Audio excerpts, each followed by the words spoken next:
अभिव्यक्ति की आज़ादी को ख़त्म करने का काम, पहले दिन से कुचलने का काम कांग्रेस पार्टी और पंडित नेहरू ने किया। ये इमरजेंसी के कालखंड में किसी और ने नहीं, राहुल गांधी की दादी इंदिरा गांधी ने करके दिया था। कि संविधान की आत्मा को ही मारने का काम ये श्रीमती इंदिरा गांधी ने किया था, जो राहुल गांधी जी की दादी हैं। इंदिरा गांधी जी ने एक ही दिन में 7 राज्यों की सरकारों को गिरा दिया था। आप देखिए 1950 में अगर हम गणतंत्र बने, if India has become Republic in 1950, in 1951 Pandit Nehru, his government brought some changes in the constitution, और वो किसी और से जुड़ी हुई नहीं, वो आप मीडिया वालों से जुड़ी हुई है। अभिव्यक्ति की आज़ादी को ख़त्म करने का काम, पहले दिन से कुचलने का काम कांग्रेस पार्टी और पंडित नेहरू ने किया। ऑर्गेनाइजर में छपे एक लेख के खिलाफ कि उनकी सरकार की आलोचना ना हो, उसको दबाने का काम किया, लेकिन सुप्रीम कोर्ट आपके पक्ष में आकर खड़ा हुआ। यही नहीं, 24वां और 25वां संशोधन जो अमेंडमेंट 1971 में लेकर आए, मौलिक अधिकारों में कटौती करने का काम, इसको भी केशवानंद भारती ने वर्सेस केरल राज्य इसको लिया और इसके दूसरे भाग को निरस्त करने का काम ये भी सुप्रीम कोर्ट ने किया।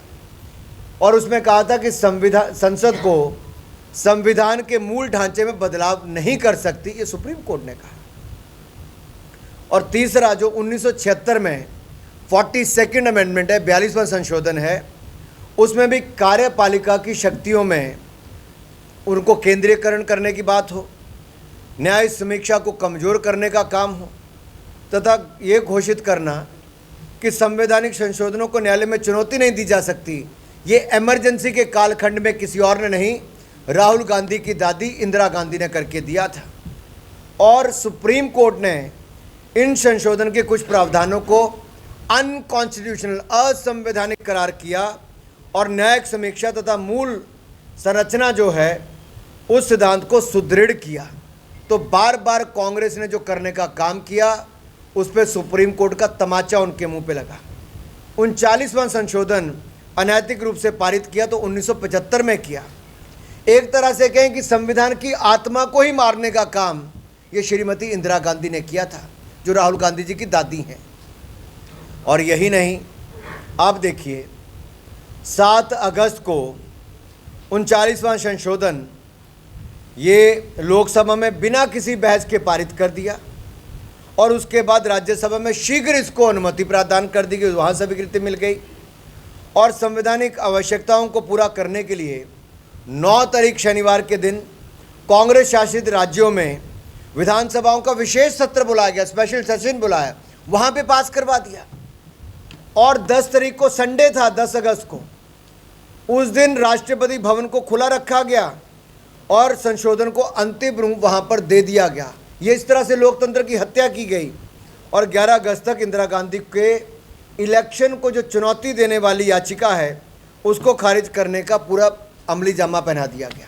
ये कांग्रेस है जो संविधान को तार तार करती थी, और राहुल गांधी जी वो हैं जिनके पूरे परिवार, जी भाई साहब, उस पर मंडल कमीशन पे भी आऊँ, वो जब रिजर्वेशन की बात करेंगे तब।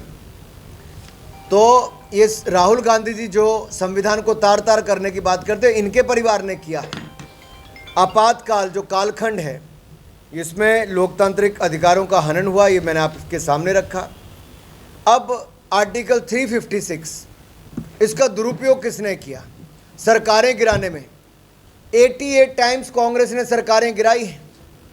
इंदिरा गांधी जी ने एक ही दिन में 7 राज्यों की सरकारों को गिरा दिया था, बगैर कोई कारण बताए गिरा दिया। आप सोचिए क्या किया। और यही नहीं, और ये कब किया? 17 फरवरी 1980 को इंदिरा गांधी जी ने। लेकिन जहाँ तक महिलाओं को अधिकार देने की बात थी, तो शाहबानो केस में राजीव गांधी जी मुकर गए, लेकिन नरेंद्र मोदी जी ने ट्रिपल तलाक कानून लेकर आए और वहीं पे नारी शक्ति वंदन बिल लेकर आए। महिलाओं के हक में जहाँ एक और मोदी सरकार खड़ी हुई, दूसरी ओर कांग्रेस ने महिलाओं के अधिकार छीने हैं।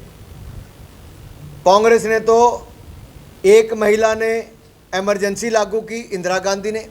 जब सोनिया गांधी जी आई तो उसने नेशनल एडवाइजरी काउंसिल बनाकर मनमोहन सिंह जी के प्रधानमंत्री के अधिकार लेके भी सुपर प्राइम मिनिस्टर बन के वो खड़ी हो गई। ये कांग्रेस है। यही नहीं, मैं आपको एक और बात कहना चाहता हूँ।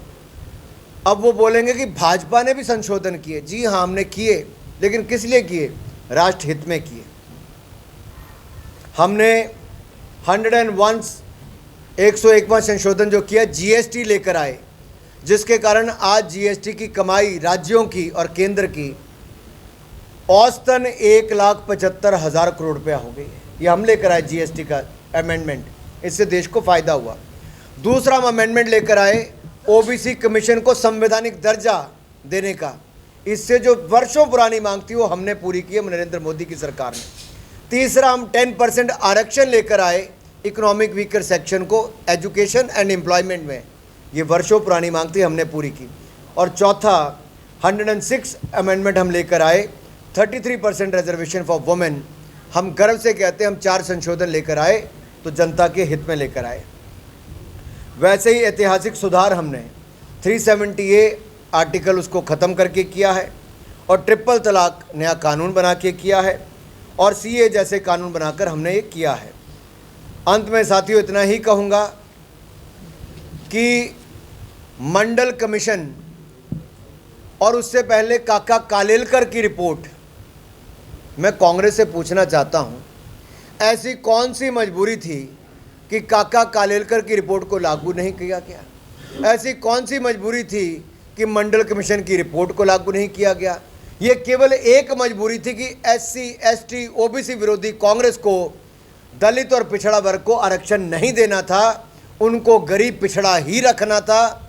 लेकिन नरेंद्र मोदी की सरकार बनी और पहले भी हमारी समर्थन वाली सरकारें बनी, तब जाके मंडल कमीशन की रिपोर्ट को भी लागू किया गया था और इस बार भी संवैधानिक दर्जा एनसीबीसी बनाकर हमने दिया है।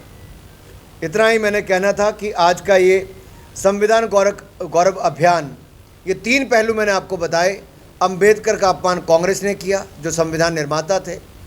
संविधान को तार तार और संविधान को छीलने का और ख़त्म करने का काम कांग्रेस ने किया। और तीसरा, एससी, एसटी, ओबीसी को आरक्षण का विरोध और उनको पिछड़ने का काम ये भी कांग्रेस ने ही किया।